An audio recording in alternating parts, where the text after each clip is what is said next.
Par la suite, on déforme l'enceinte protectrice de la ville pour se garantir toujours de sa protection, tout en ayant la place de poursuivre les travaux de construction du château.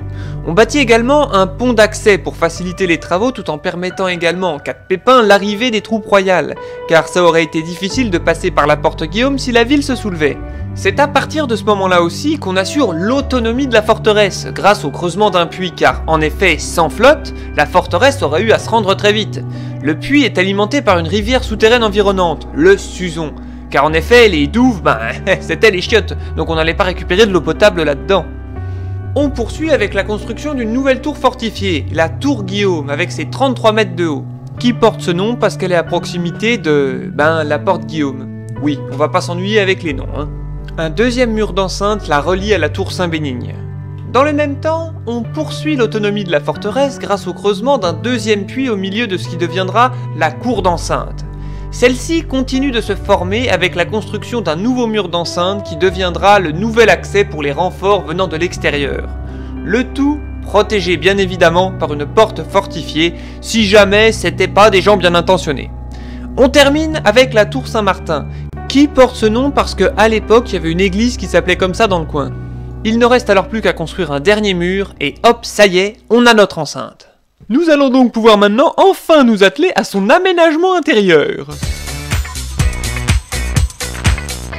Alors, premièrement, voici le Saint des Saints, le centre névralgique du centre névralgique, là où se trouvent officiers et membres du gouvernement pour assurer les décisions militaires et politiques concernant aussi bien la ville de Dijon que la nouvelle province française de Bourgogne.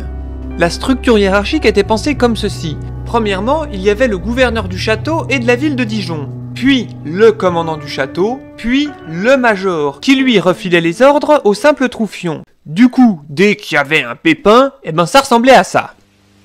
We'd better check the fuse. Yes, check the fuse. Yes, sir. The fuse.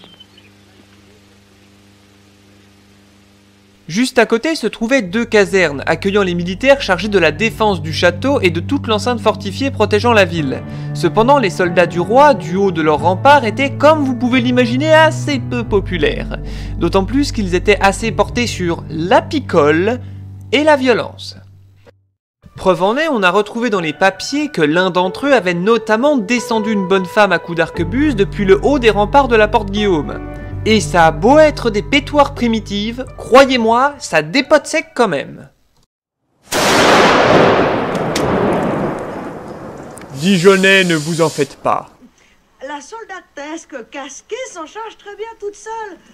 Bref, c'est vous dire les relations cordiales entre les Bourguignons et les fonctionnaires du roi de France de cette époque. La caserne de gauche accueillait des vrais soldats. Entraînés et formés, c'étaient des durs capables de protéger la forteresse, ils étaient appelés les compagnies franches. La caserne de droite était quant à elle composée de soldats plus âgés, voire avec des bouts en moins. Bah oui, parce que quand on te demande de faire le guet, t'as pas des masses besoin de bouger, si ce n'est tenter de te foutre à l'abri, c'est pour ça qu'on a inventé les échauguettes.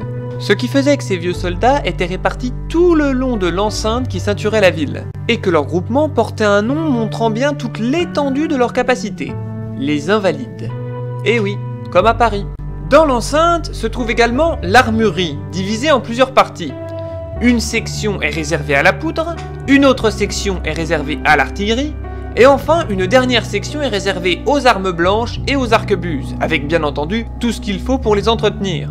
Il y a même le décompte du registre qui stipulait tout ce qui était entreposé alors là-dedans. 13 arquebuses qui étaient les fusils de l'époque, 3 coulevrines qui sont des canons assez petits auxquels on a donné le nom de la couleuvre, celui-ci évoquant clairement ce reptile aux gens de l'époque, à tel point qu'à l'arrière du canon, on peut même y voir une tête de couleuvre. Pour le coup, cette sacrée pétoire du château de Dijon, vous pourrez la voir car elle est ni plus ni moins qu'en exposition au musée archéologique. Et il ne vous sera alors pas difficile d'imaginer les boulets vomis par la gueule de la coulevrine. Le château était également équipé de 8 canons de bombarde, qui sont les ancêtres des mortiers utilisés de nos jours. On trouve ensuite la classique arbalète, au nombre de 4, accompagnée de 2500 carreaux de réserve. Et pour rester dans le domaine des munitions, il y a également plus de 1500 boulets métalliques d'entreposés dans le château. Et si jamais on venait des fois se retrouver à court et qu'on aurait besoin de racler les fonds de tiroir, on a prévu 110 boulets supplémentaires en pierre ceux-là. Autant vous dire que le château de Dijon a largement de quoi se défendre.